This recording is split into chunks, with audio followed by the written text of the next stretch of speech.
Esse devolveu a curva, lançou longo, vai correndo o ponteiro Guia, avançando pelo bico da área, entrou pela área, apontou, atirou, gol! Gol do Uruguay, Guia! Gol do Uruguay! El libro tiene mucho, como siempre, de todo lo que escribe Pablo, de fútbol, o algo de fútbol, y uno de los que él menciona es Barbosa, el arquero malogrado del Brasil del 50, y bueno, recibirlo con un poquito de música uruguaya, Tabaré Cardoso, me parece que estaba bueno. Hola Pablo, buenas noches, ¿cómo estás? Muy bien, ¿cómo estás vos, tocayo? Bien, ¿cómo andas Pablo? Siempre es un placer recibirte en casa. Siempre es un placer que ustedes me inviten. Bueno, me comí el libro, Pablo, me lo devoré. Wow, qué bueno, es lo más lindo que me han dicho.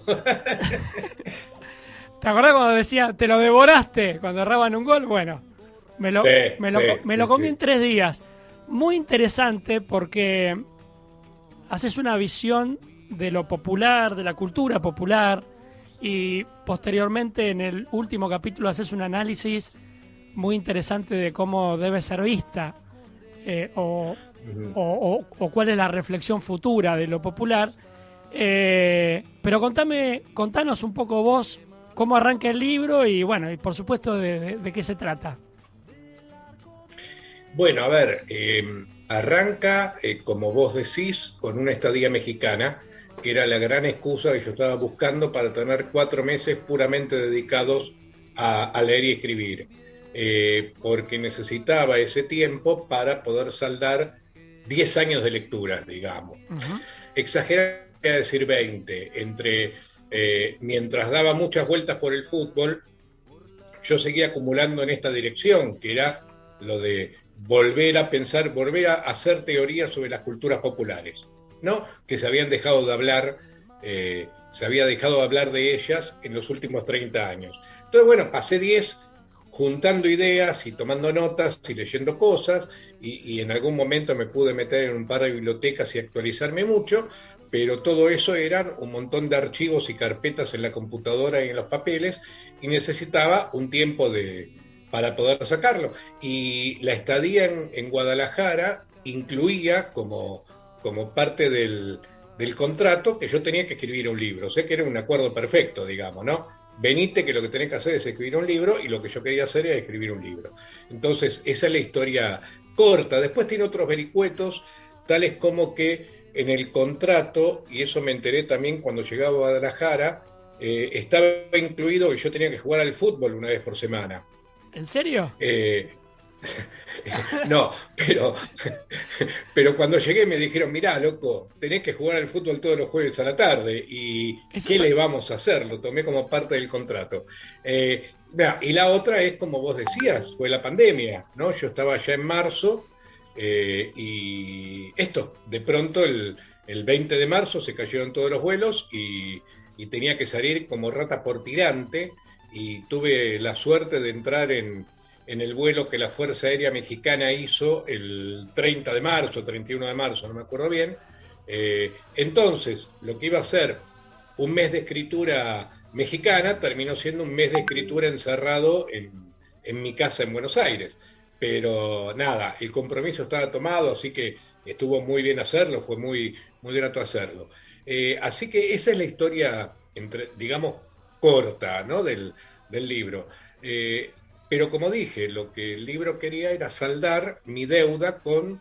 había que volver a hacer teoría sobre las culturas populares, digamos. O sea, tratar de volver a decir qué es cultura popular, qué significa lo popular, qué significa pueblo, etcétera, etcétera. Y entonces reorientar mi laburo, digamos. Mis últimos 2 libros habían sido futboleros, y me juré no volver a escribir un libro futbolero. Como vos decís, el fútbol entra, pero entra solo como pequeños ejemplos, como por ejemplo, valga la redundancia, el que vos citás de Barbosa. Pero Barbosa, el caso de Barbosa, muy rápidamente para el que no lo conoce, Barbosa era el arquero de la selección de Brasil en 1950, al que declararon culpable por los 2 goles que Uruguay hace en la final conocida por el Maracanazo, y esa culpabilidad le valió una especie de condena de por vida. Pero el dato crucial en todo esto es que Barbosa era negro. Claro. Entonces, el ejemplo de Barbosa viene perfecto para discutir cómo entra lo popular en los relatos nacionales y en los relatos populares latinoamericanos, en relación también con la cuestión de la etnia, de la raza, con la cuestión del mestizaje, ¿no? Porque el mestizaje en toda América Latina es un dato muy fuerte a la hora de pensar la cuestión de la cultura popular. Y así, mirá, habrás notado que en el libro falta un ejemplo crucial, que es el ejemplo de Maradona. Sí, no lo nombrás a Maradona, me llamó la atención. Porque Maradona se me murió después. Claro, Entonces, estaba vivo. Una segunda edición tendría que incluir un capítulo nuevo, porque vos fíjate que cuando a fin de año el libro sale, en diciembre salió la edición mexicana, y en febrero la edición local, porque esta cuestión es un acuerdo entre universidades alemanas, mexicanas, sí, argentinas, costarricenses y ecuatorianas, ¿no? Entonces el libro sale simultáneamente en todos esos lados. Cuando sale la edición local y cuando sale la edición mexicana, en un caso y en el otro, que hicimos un par de conferencias, lo que hice fue organizarlas en torno de Maradona, porque Maradona es un tipo que me permite discutir todas las cuestiones sobre las culturas populares y el valor de la cultura popular y el valor de lo popular y el valor de lo subalterno que trato de recorrer en el libro. Fíjate, el anteúltimo capítulo que habla sobre la cuestión de los las ladrones, voces plebeyas, las voces subalternas, las voces populares. Maradona es un ejemplo genial. Sí, claro. Es un ejemplo genial, digamos, ¿no? Esto, si no recuerdo mal, inclusive lo hemos hablado. Esto es el ejemplo de esa una voz popular que se jacta de ser popular y que muy consciente de las dificultades que eso implica, ¿no? Esa famosa frase de Maradona que decía: o porque yo soy Villafiorito no tengo derecho a hablar. Y esa frase lo que decía es, en realidad, sí, ya sé que porque soy de Villafiorito no tengo derecho a hablar, pero lo voy a hacer. Yo me anoté, mirá, siete hojitas recetarios, fui anotando del libro, porque hay cosas que son muy... Tu escritura es muy coloquial, ¿no? Si bien es un libro académico, es un libro que entiendo que alguien como yo disfrutó claramente. Y arranca el libro con una pintura muy graciosa que es Borges leyendo el nuevo programa académico de literatura de la UBA. Y eso sí, es como la puerta de entrada al libro. En 1984, ¿no? Exacto. Exacto. Es que fue una anécdota en la que yo estaba involucrado. Yo era de los jóvenes rebeldes, claro, que queríamos, después de la dictadura, hacer una carrera de letras más moderna y al mismo tiempo más amplia, ¿no? La idea de incorporar otros textos que no fueran solamente la literatura consagrada, y eso incluía la cultura popular, los medios de comunicación. Creo que en última instancia lo que queríamos hacer era una especie de mix de carrera de letras con carrera de comunicación. Y para ser drásticos, Borges nos sacó cagando, digamos. Claro. O sea, Borges no participaba en las discusiones, pero con el texto que publica en La Nación, todo el mundo reculó y dijo: no, capaz que no. De ninguna manera podemos ir en contra de Borges, ¿viste? Claro. La literatura es la literatura. Pero claro, eso era en 1984. En 1984 todavía el peso de ese valor voy a citar a Cortázar, el arte con H, ¿no? Sí. O sea, la gran literatura, las grandes bellas artes, la cultura culta, no hacía falta culta, la cultura secas. Y lo popular todavía frente a eso ocupaba un lugar absolutamente ninguneado, ¿no es cierto? Entonces, en ese momento, lo de Borges fue exitoso y no la tuvimos que comer. Claro. O sea, a duras penas pudimos negociar los latines y los griegos, viste que eran desmesurados. Yo creo que me recibí gracias a la reforma, porque si no jamás hubiera aprobado un nivel 3 de griego, ponele. Pero nada, en ese momento esa disputa estaba perdida de antemano. nombraste a Cortázar. En un par de pasajes lo nombrás a Cortázar. Primero en el exilio de Cortázar durante el peronismo, o en su decisión de irse, ¿no? Sí.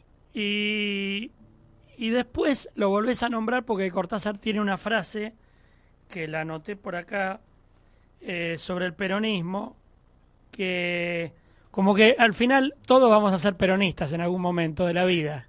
No, eso se lo digo yo, es un chiste, digamos, pero claro, él termina diciendo, bueno, el peronismo, dentro de todo, ocupa, es una frase del 73, ¿no es cierto? Y ahí entonces viene mi chiste, en la Argentina, tarde o temprano, todo el mundo termina siendo peronista, inclusive Cortázar, que era, lo que pasa que yo rescato de Cortázar en el libro, el hecho de que él no es un furibundo antiperonista, es un antiperonista inteligente, lo cual le permite ya atisbar en los años 50, en los años 40, 50, para un tipo de la formación intelectual y la posición de clase de Cortázar, el peronismo es un insulto. Claro.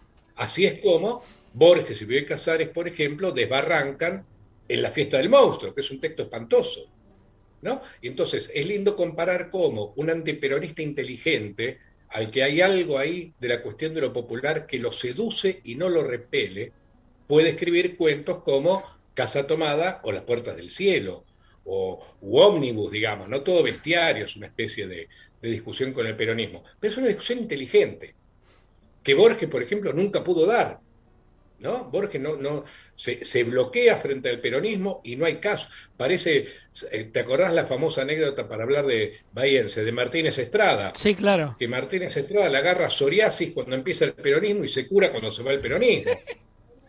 Sí, claramente. Ahí tenés una diferencia grande y creo que esa diferencia justamente pasa. Ricardo Piglia decía que en Borges había una suerte de populismo atorrante, digamos, ¿no es cierto? Entonces que podía mezclar la música de vanguardia con el tango y con el box. Sabés que Cortázar era un fanático del boxeo, sí, claro, por ejemplo, ¿no es cierto? Entonces, creo que eso le permite leer la cuestión de lo popular de una manera más inteligente, más sutil. Bueno, Torito, que es posterior, ¿no? Es un poco posterior al peronismo. Torito es un gran cuento, digamos, un cuento en el cual el tipo captura la lengua popular como pocos en ese momento podían hacerlo. Claramente. Pablo, ¿cuestionás o entendí que cuestionás? A ver, corregime si lo digo mal, pero por ahí puede ser un puntapié para el diálogo. El pueblo o lo popular casi nunca habla por sí mismo, digamos. Es un emergente que es traducido por alguien que le pone voz, ¿no? El intelectual, exacto, el medio, la grabadora que termina grabando a un artista popular. Entonces cuestionás mucho la figura del mediador, ¿no? O de la mediación, claro. Que, bueno, ¿cómo sería de otro modo? ¿Cómo te lo imaginás? A ver, pero yo cambiaría lo que vos describís, sí. Es así como lo digo, cambiaría la palabra cuestionar. Yo lo que digo es, no podemos perder de vista el hecho de que siempre existe un mediador.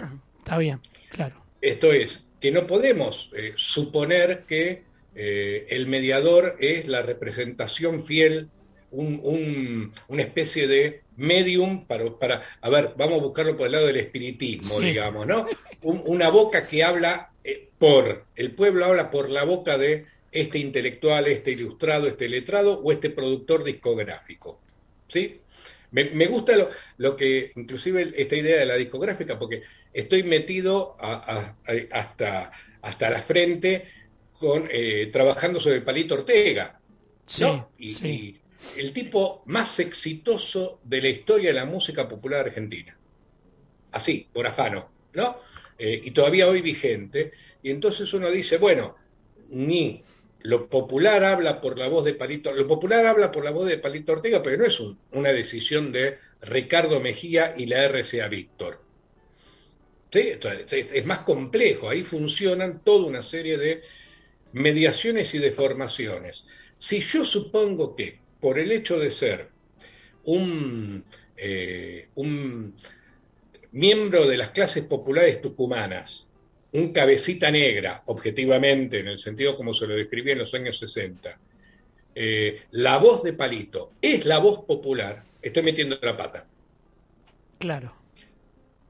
Claro, yo lo que tengo que hacer es entonces ponerla a jugar y ponerla a comparar con muchas otras voces. Mira, hay algo que seguramente va a ir a parar a este trabajo, que trabajé hace poquito para un congreso, que es la comparación, hay una comparación muy linda, y es que al mismo tiempo, en 1962, en la RCA Víctor, graban dos tucumanos, no uno.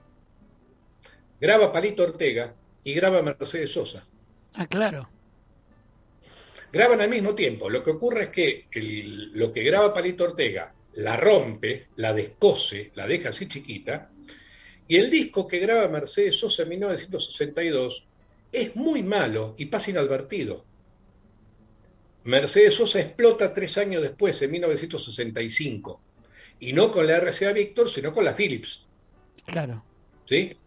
Entonces, ¿para qué me sirve el ejemplo? Entre otras cosas, justamente para comparar. A ver, tenemos dos tucumanos aindiados, entre comillas, morochos, mulatos, mestizos, ¿no? Miembros de la, objetivamente, gente de las clases populares, que la pasa mal. Alguno peor, otro mejor, pero la pasa mal. Bien, eso significa que ambos son la voz. No, no, no. Significa que como las clases populares hablan por la boca de mediadores, reponer ese texto, reponer ese discurso, nos exige un ejercicio muy complicado, ¿no? De comparación, de puesta en relación, de armar todo el mapa, ¿no? Y decir, a ver, ¿por dónde están circulando las voces populares en los años 60? Por ejemplo, entre otras cosas, también está circulando por el peronismo. Digo, los dos son contemporáneos del peronismo en el exilio, entre comillas, ¿no es cierto? Entonces, para decir, a ver, creo que en última instancia nunca llegás a decir, esta es la voz popular, esta es la voz del pueblo.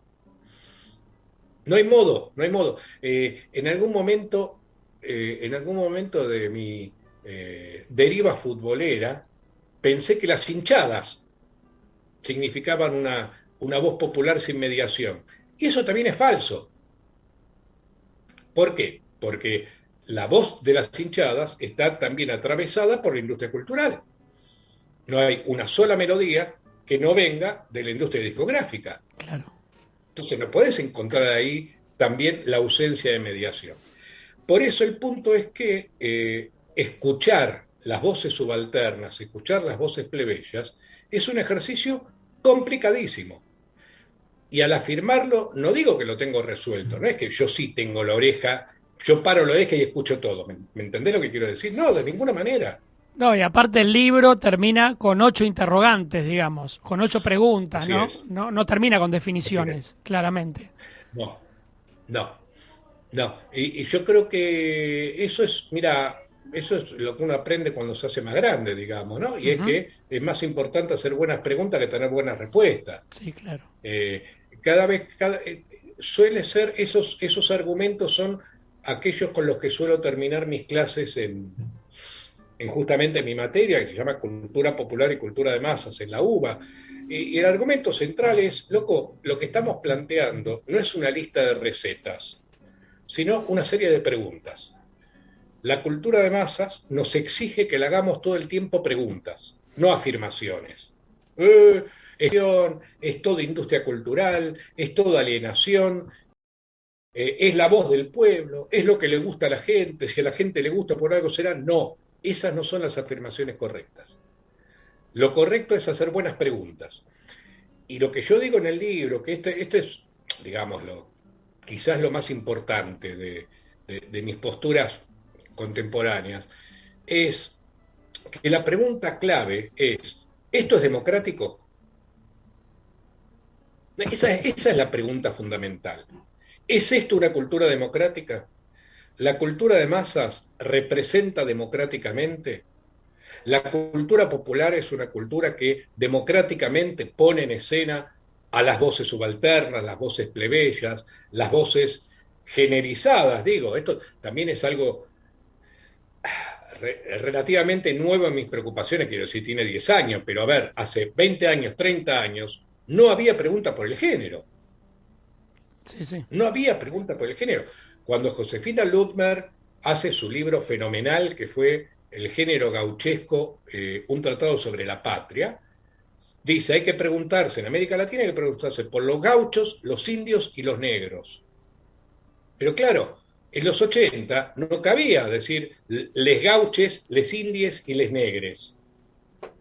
¿No? Esto es una preocupación más reciente, pero que hoy estamos obligados a responder.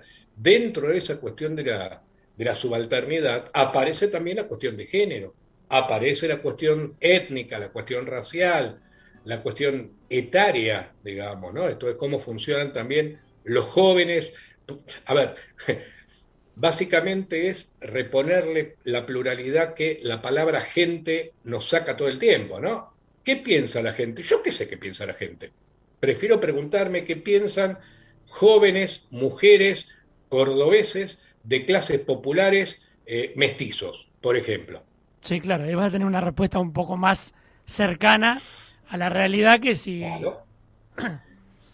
Decir, Sí, la gente piensa, la gente dice, la gente opina. Como bien dice Carlos Monsiváis, ese gran ensayista mexicano, cada vez que escuchás, la gente dice, la gente piensa, en realidad lo que estás escuchando es yo digo, yo pienso. Cada vez que, cada vez que vos escuches a un fulano, político, periodista, lo que fuere, diciendo la gente piensa que, la gente siente que, lo que estás escuchando es yo pienso que, yo siento que. Obviamente, a ver, es una respuesta, yo digo, soy un sociólogo medio complicado, digamos, ¿no? Que estudié sociología tarde, etcétera, etcétera. Pero es una cuestión sociológica básica. La gente no existe. Lo que existen son una gran cantidad de grupos que están organizados a partir de toda una serie de particiones y particiones que siempre son conflictivas.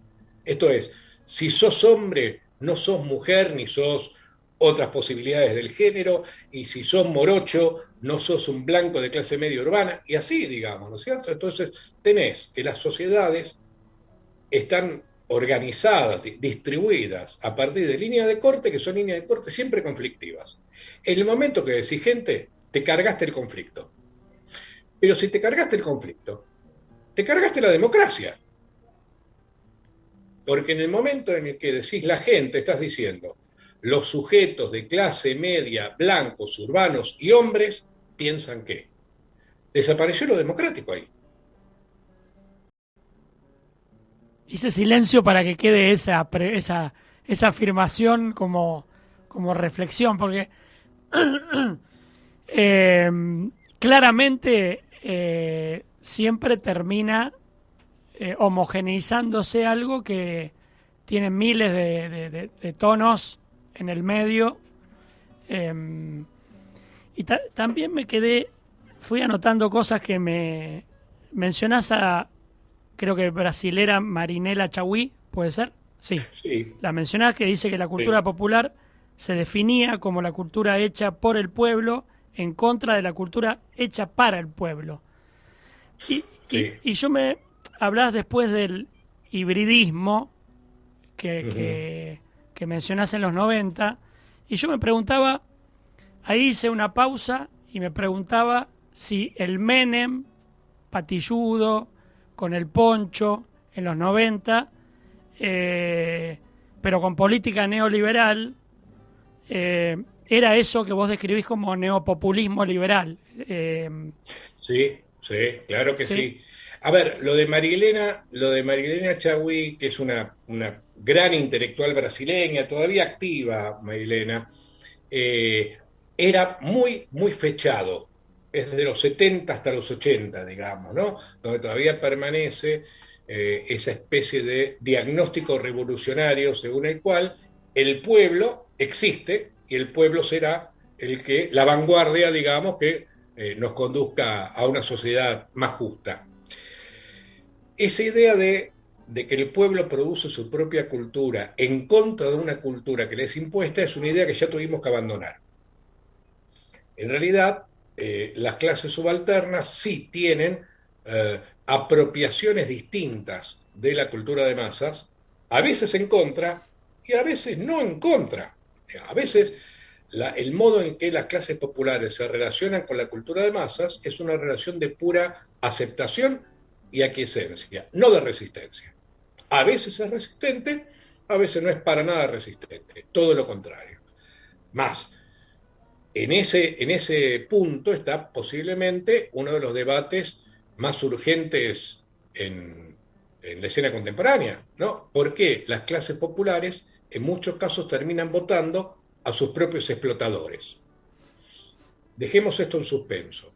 Lo de los 90, en cambio, claramente es esta idea de el neoliberalismo presentado como un populismo, cosa de la cual hace poco alguien dijo, Macri es el populista que no quiere hacerse cargo de su populismo.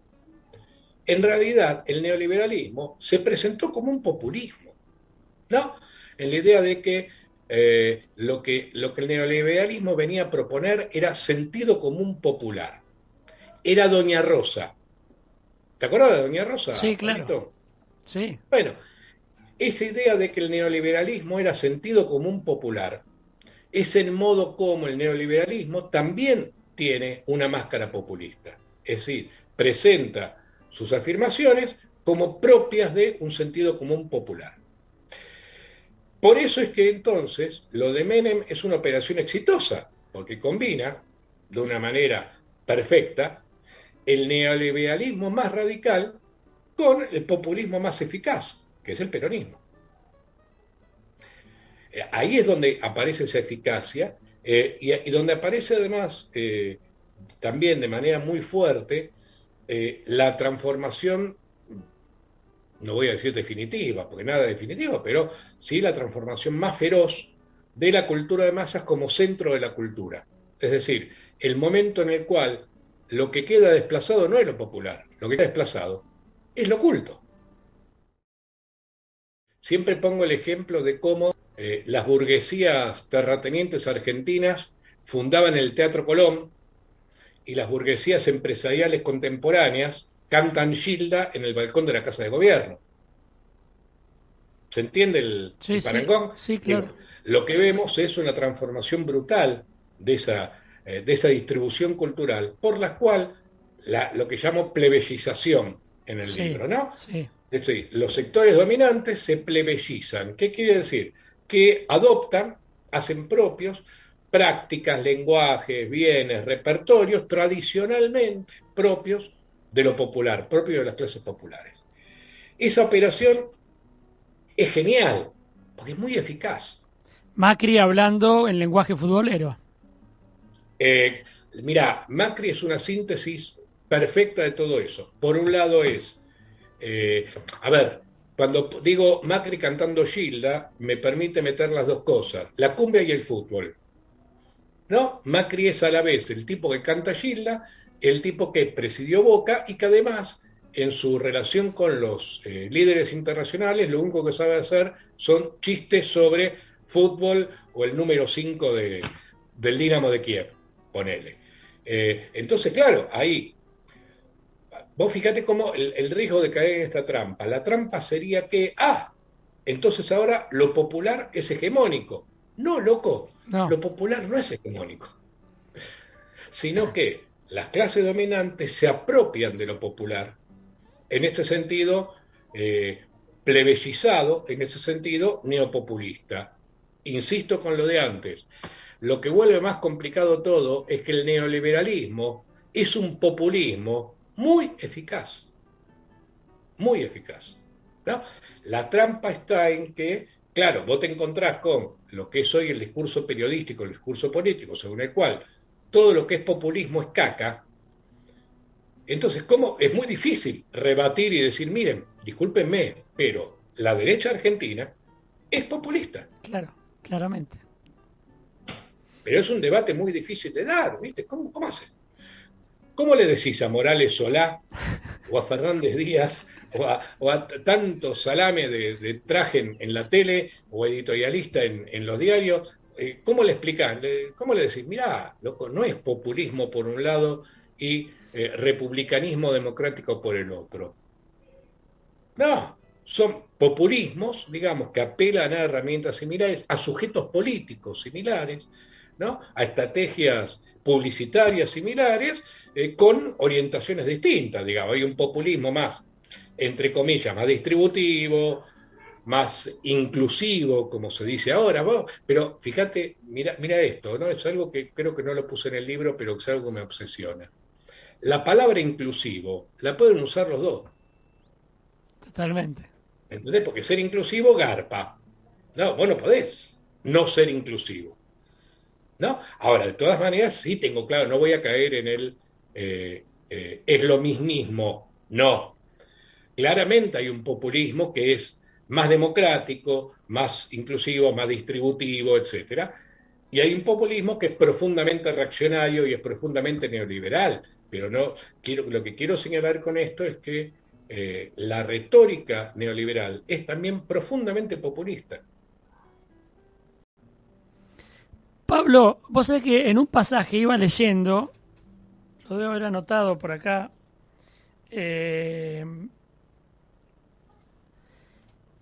creo, me despertó una pregunta que tengo hace mucho tiempo, un pasaje donde hablas de la ventriloquía popular y tutelada por un representante letrado, que eso era lo que habíamos hablado, que se rompe, Antes, claro.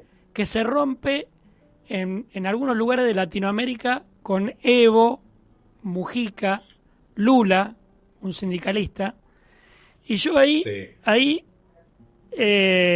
me pregunté por qué eso no sucede y no hay ninguna imaginación posible de que suceda en Argentina. ¿Por qué nosotros y nosotras, y las argentinas, nos maravillamos con un personaje como Evo, como Mujica, un ex guerrillero, como un sindicalista como Lula, pero jamás lo votaríamos acá? ¿O por qué sucede eso?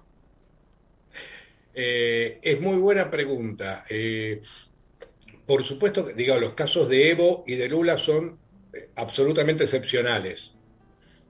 Me animaría a decir casi irrepetibles. Eh, Aunque en ambos casos también es interesante ver el sistema de alianzas que arman, ¿no? O sea, Sí. Evo lleva como vicepresidente a García Linera, es decir, un blanco y un Un intelectual, intelectual, claro. ¿no? Y Lula siempre lleva como vicepresidente a un miembro de las élites tradicionales brasileñas, no intelectuales, sino de las clases políticas o económicas. Pero sí, sintetizan mucho, ¿no es cierto? Ahí tenés nada más y nada menos que un indígena, de comillas, y un obrero metalúrgico.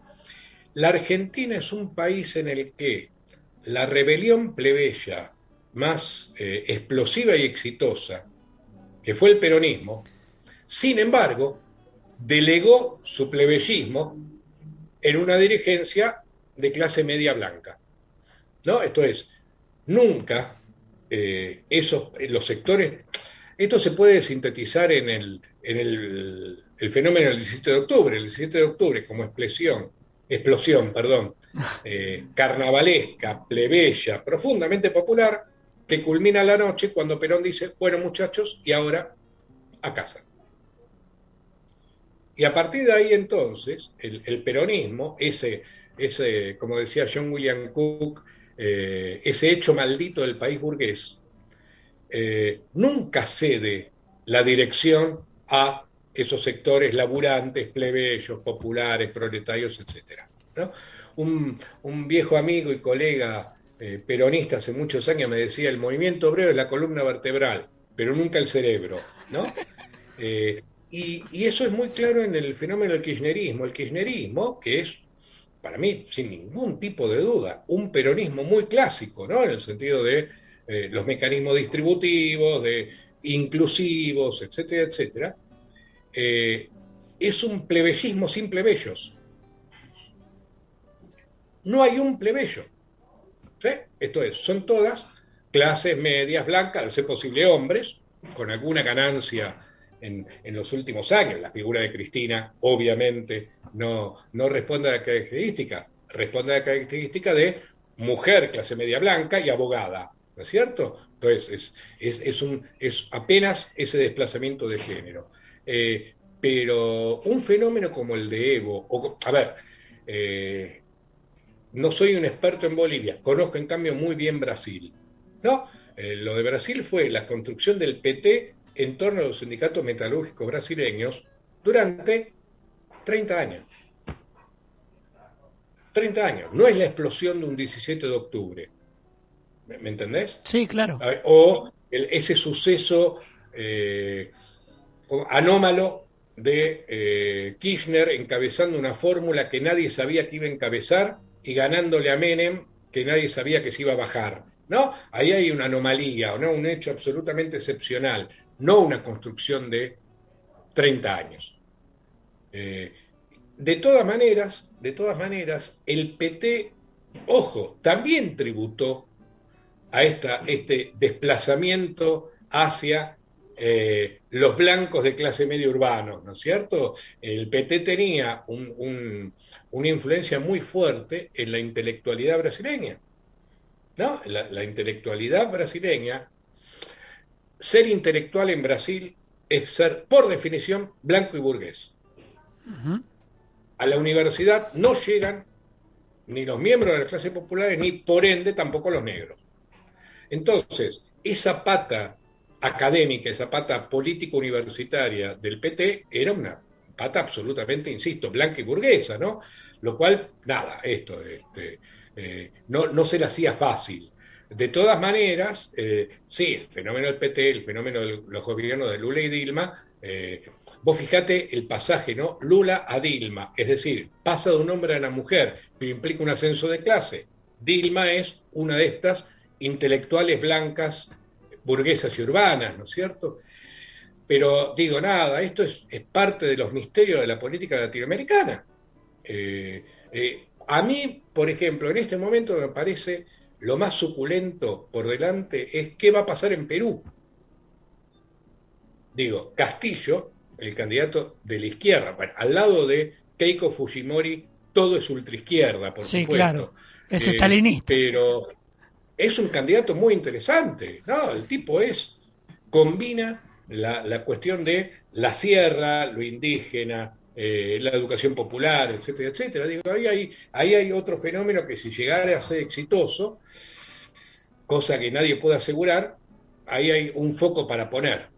Qué sé yo, veremos. Pablo, acá lo veo difícil. Lo veo difícil. No te quiero robar mucho tiempo, sé que están por cenar en casa. Sí. Por ahí dejamos la actualidad para próximas charlas, si querés. Actualidad, eso es lo más fácil de solucionar. Es toda una mierda, loco. Estamos jodidos. Estamos muy jodidos. Estamos mal. Muy jodidos. Estamos ¿Te mal. acordás al comienzo de la pandemia? Sí. Cuando más de uno decía, y quizás salimos mejor de esta. Ya definitivamente podemos decir que vamos a salir peor, no igual, peor. Vos sabés que estaba leyendo. Perdón, te pregunto yo, ustedes están mal, ¿verdad? Muy mal. Bueno. Muy mal, ¿sabés dónde lo empezás a notar?